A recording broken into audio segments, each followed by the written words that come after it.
is rarely that clean. Resolution is not perfection. It is a commitment to continue. It is two people choosing to carry the bond forward, even with history behind them. Resolution says, we may not agree on everything, but we agree to remain in relation. It is not erasure of conflict. It is integration. The acknowledgement that wounds happened, and yet here we are, choosing to hold one another still. This is the heart of mediation, not the promise of a flawless future, but the courage to create a livable one.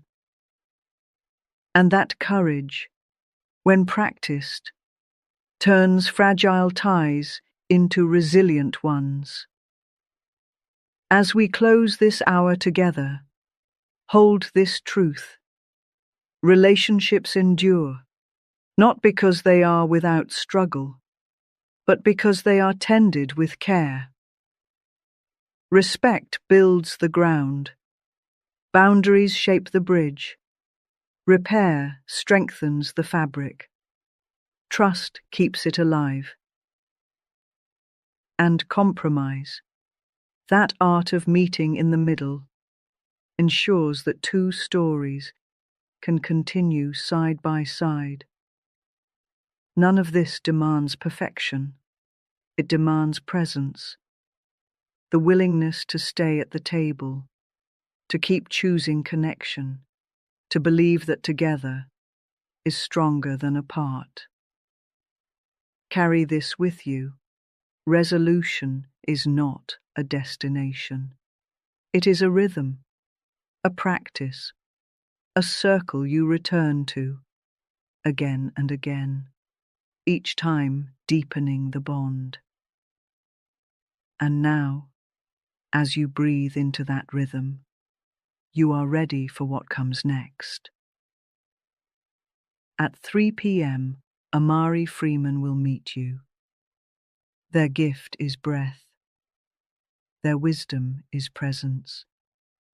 Where I have guided you, through the language of repair, Amari will guide you into the quiet art of stillness, teaching you how breath itself can become your mediator. You have laid the groundwork of relating. Now it is time to rest in the space between words. Every relationship, whether romantic, familial, or professional, begins long before the words are spoken. The ground beneath the dialogue, your posture, your assumptions, the state of your nervous system, matters more than the vocabulary itself. If the ground is hostile, even gentle words land as sharp. If the ground is calm, even difficult truths can be heard. This is why mediators like myself speak less about who is right and more about how we enter the space together. Pause and notice. What ground are you standing on before you engage? Are you rushing, tense, rehearsing your defense? Or are you breathing, grounded, ready to listen as well as speak?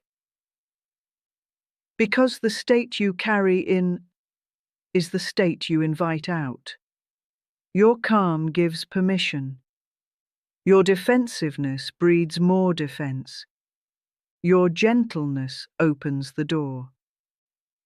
The first work of relating is not in the script you deliver, but in the ground you cultivate inside yourself.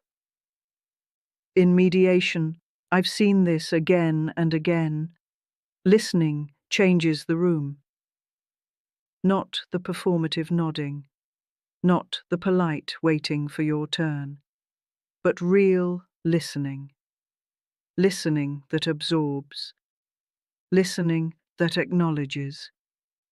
Listening that says, I am willing to let your perspective touch mine.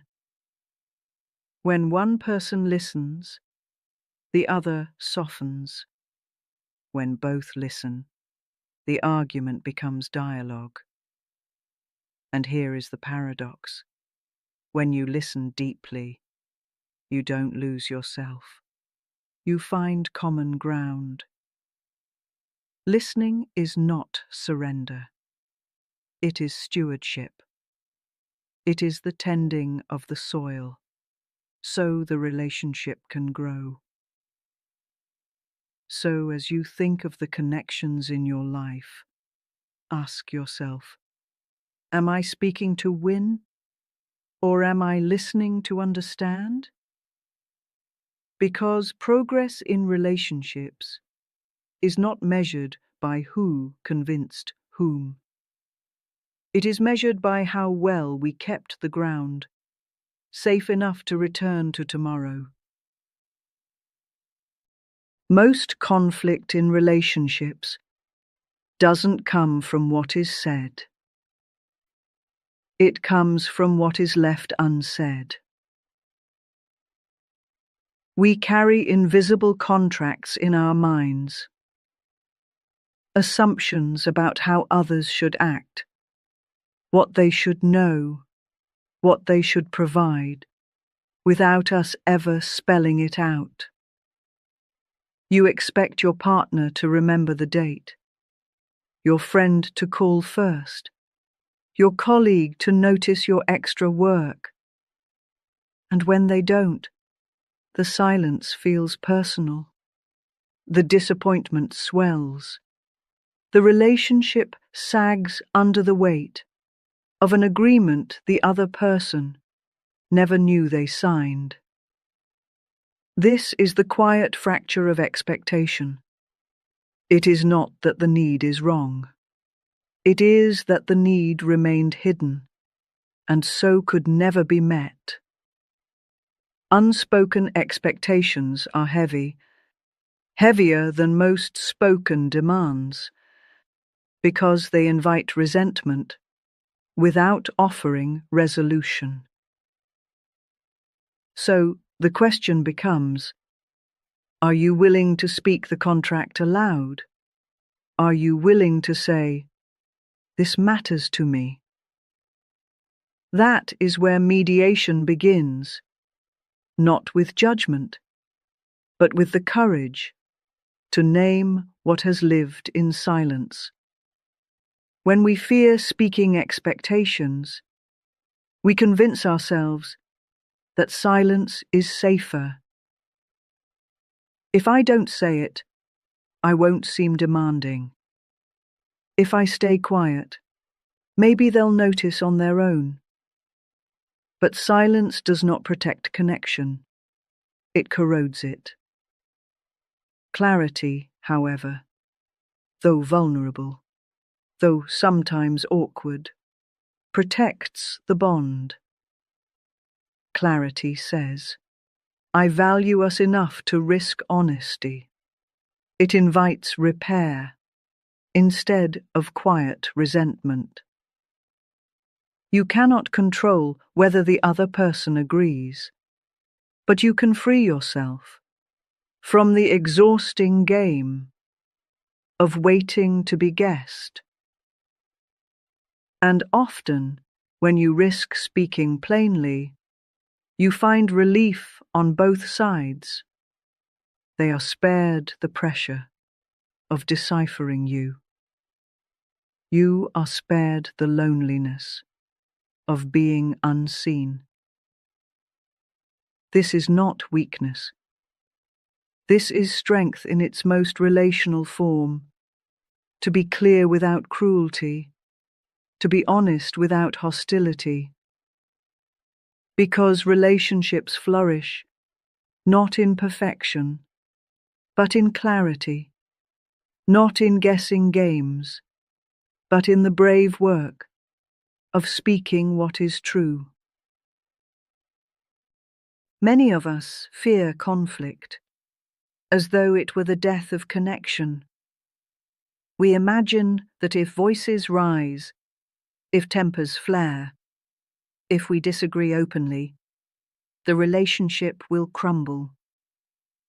So we swallow our needs, we smooth over the edges, we perform peace at the cost of authenticity. But here is the paradox. Conflict itself is not the danger. It is avoidance that corrodes. Unspoken tension festers in the dark. Resentment grows roots in silence. What is hidden always leaks through, often in sharper, stranger ways, than if it had been addressed directly. Conflict, when navigated with care, is not a fracture. It is a doorway, a threshold into deeper honesty, into truer understanding. It is not the presence of disagreement that predicts the health of a relationship. It is the absence of repair. In mediation, I often remind both parties, disagreement is not an enemy. It is a teacher. Disagreement shows us where our values differ. It shows us where our wounds are tender. It reveals the places we long to be understood. When you approach conflict as a classroom, rather than a battlefield, the entire landscape changes. Instead of, how do I win? The question becomes, what can we learn about each other here? And the lesson is rarely about who was right. It is about how you can carry two truths at once. Your experience and theirs. Your perspective and theirs. Holding both is not simple. It requires patience, a slower pace, a willingness to unclench your fists. But what comes through that process is resilience. Because every conflict repaired becomes a new brick in the foundation of trust. The relationship is no longer fragile, propped up by performance. It is seasoned, weather-tested, capable of withstanding storms. Conflict is not a dead end. It is a door, and when you dare to walk through it, with grace, with patience, with clarity, you discover that the other side often holds more intimacy, not less. We often idolize harmony, the appearance of calm, the illusion that all is well, because no one is raising their voice. But harmony without honesty is fragile. It is a glass vase, beautiful in the light, but one sharp bump, and it shatters. When we silence our truth to keep the peace, we create a brittle bond. The connection looks intact, but it cannot withstand pressure. True strength in a relationship does not come from avoiding rupture. It comes from surviving rupture together. When two people are willing to face the fracture, to name the wound, to risk the discomfort of truth, that is when the bond becomes real. Because trust does not grow in pretending, it grows in the courage to repair what was torn. In mediation rooms, I have witnessed this again and again. A sharp word spoken, a wound exposed, tears shed, and then a pause, a reaching across, a mending. What emerges after repair is not simply a return to before. It is a stronger fabric, the threads rewoven, tighter, more resilient, capable of carrying greater weight. Repair says, I care enough to admit when I've hurt you. I value us enough to stay in the room. I trust that this relationship can hold the truth of my mistakes.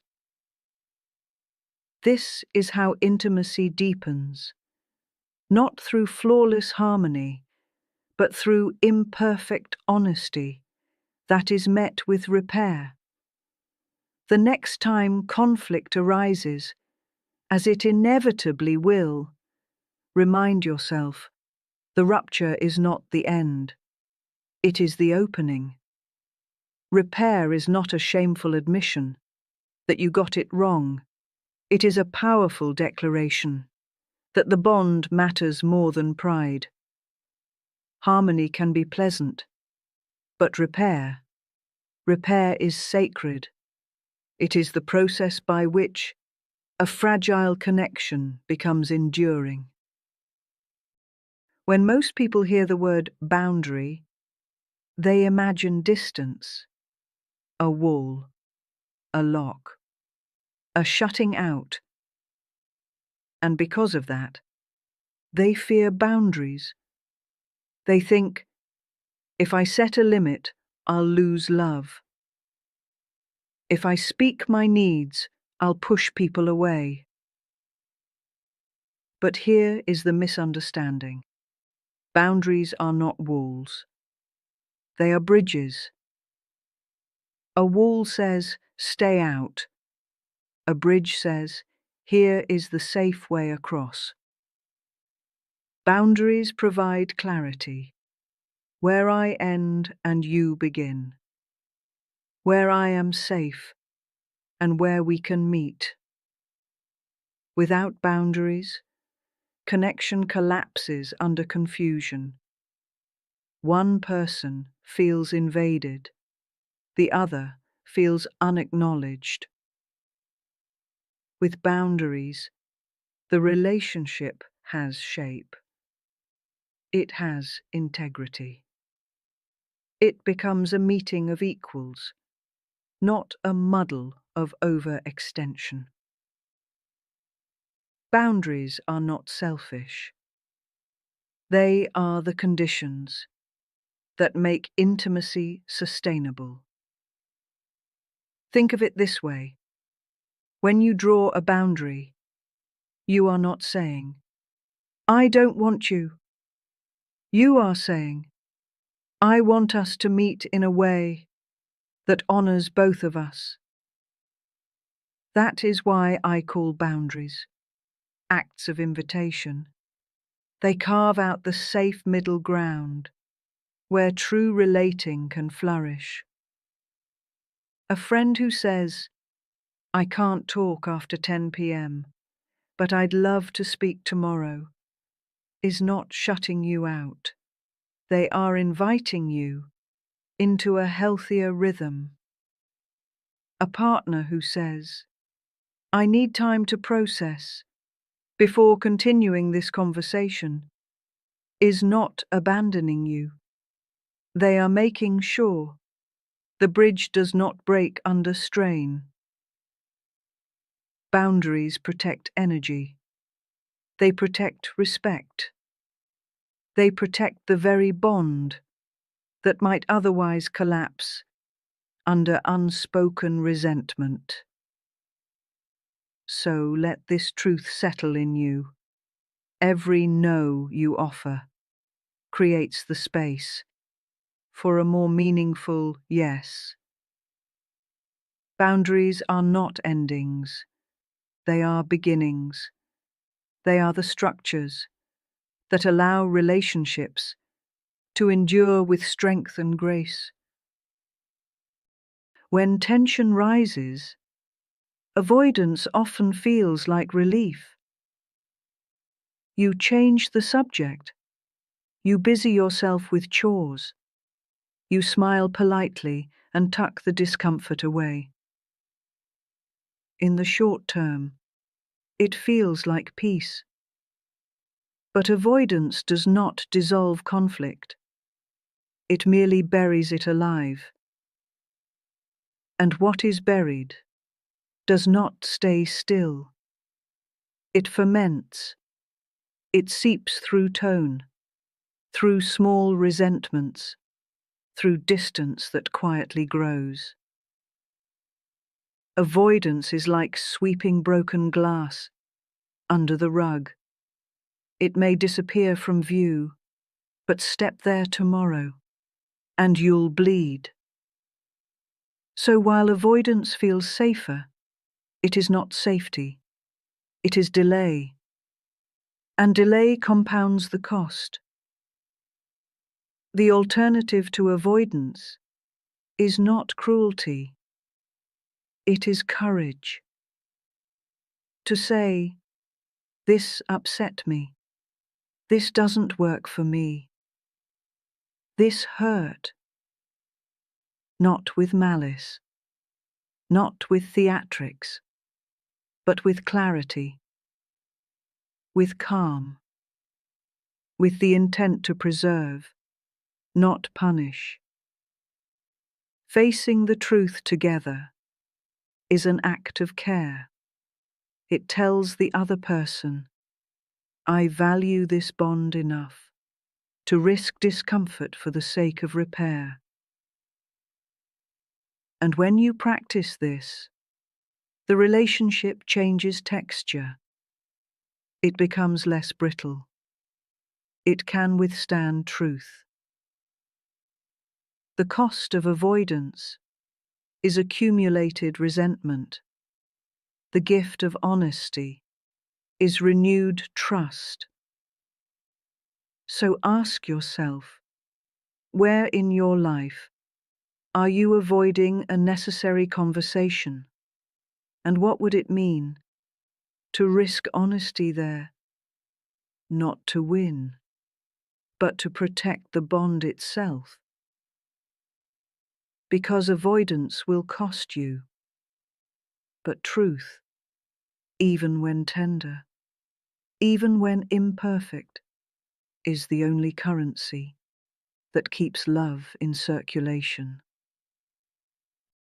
Far too often, we treat compromise as surrender, as though the one who bends has lost. But compromise is not losing. It is choosing.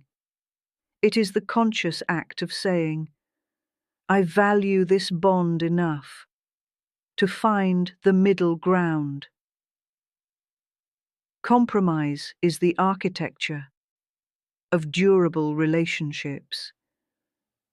Think of it as two rivers meeting. Neither river disappears. They flow into one another, carving a new channel that carries both currents forward. Yes, it requires adjustment. Yes, it requires humility. But it is not the death of your needs. It is the weaving of two needs into one shared path. The strongest partnerships I've seen, marriages, friendships, teams, are not those without friction. They are those with the courage to negotiate fairly, to balance give and take, without resentment. Compromise is not weakness. It is relational intelligence. What happens when you refuse to compromise? Every decision becomes a competition. Every conversation a battle. Every interaction a tally of who won and who lost.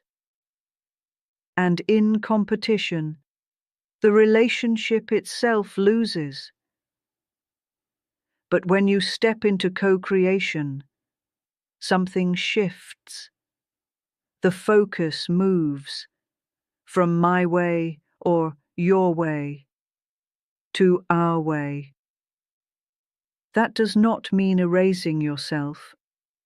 It means bringing your full self into dialogue while making room for theirs.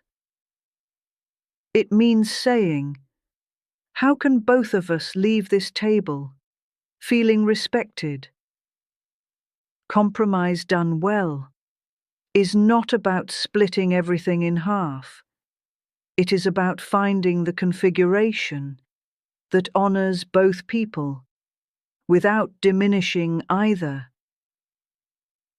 In mediation, I call this the art of building bridges strong enough for two truths to walk across. So ask yourself, in the relationships that matter most, are you competing or are you co-creating? Because the art of compromise is the art of longevity. It is what allows relationships to bend without breaking, to stretch without snapping, to endure with grace. Love, in all its beauty, is not enough on its own. I have seen many couples, many families, many friendships cling desperately to the word love while neglecting the practice of respect. And here is the truth: love without respect will falter. Because love is an emotion, brilliant, powerful, but also fickle. It surges and it dips. It expands and it contracts. Respect, however, is a discipline, a daily practice, a choice to honor the dignity of the other, even when emotion is tired, even when affection feels strained. Respect holds the bond steady when passion alone would crack. It shows up in tone, in listening, in refusing to belittle, in choosing restraint over cruelty. Without respect, love can curdle into control. Affection can twist into manipulation. What began as devotion can collapse into resentment. Respect is not decoration. It is the foundation stone. Remove it, and the structure will not stand. Respect is not simply politeness. It is protection. When I respect you, I protect your humanity, even in disagreement. I guard against the temptation to weaponize your vulnerability. I refuse to use my knowledge of your wounds as ammunition. And when you respect me, you do the same. Together, we create a container, strong enough to hold even our hardest truths. Respect does not erase conflict. It dignifies it. It ensures that even when we struggle, we do not strip one another of worth.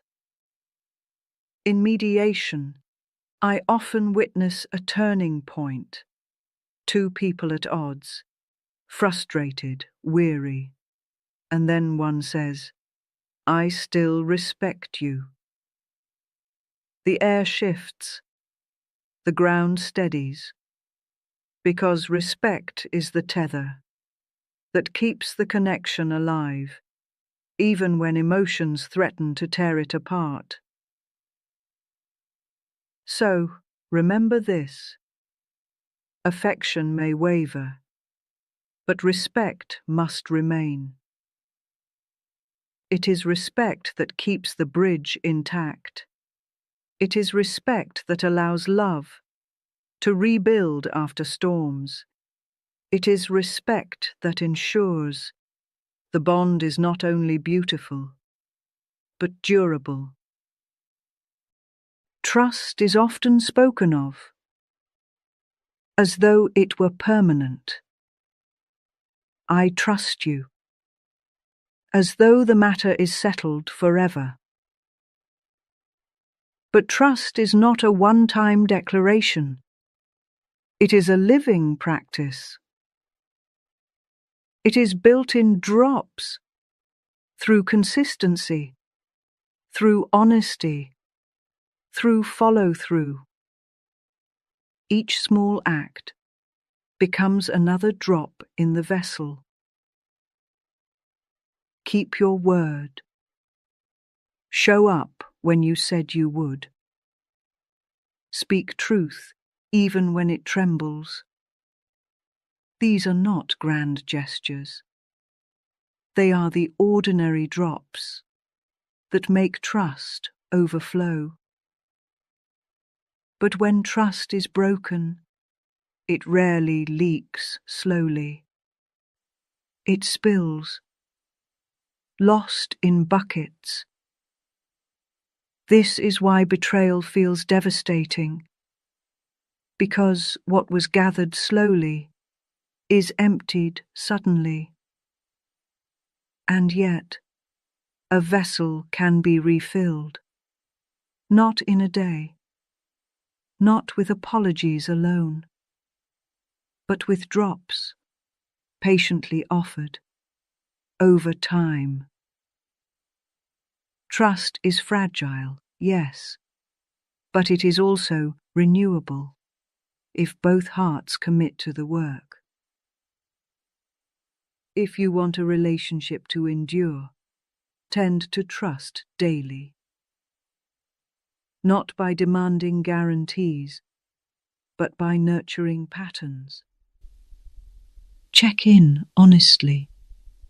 Keep confidences. Offer transparency where secrecy once ruled. In mediation, I often remind people, trust is not proven in speeches, it is proven in repetition.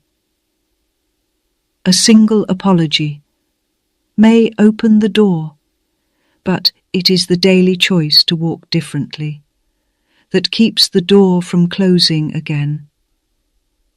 And here is the quiet truth. Trust is not the absence of doubt. It is the willingness to move forward, even with vulnerability in the room.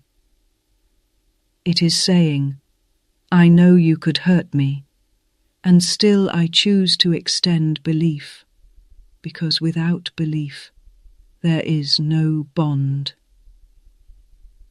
Trust is not static. It breathes.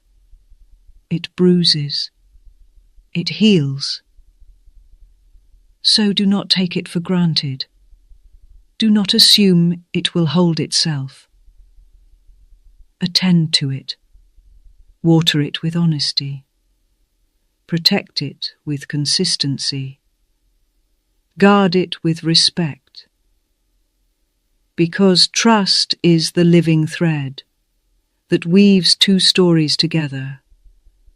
And when it is tended, it can outlast even the fiercest of storms.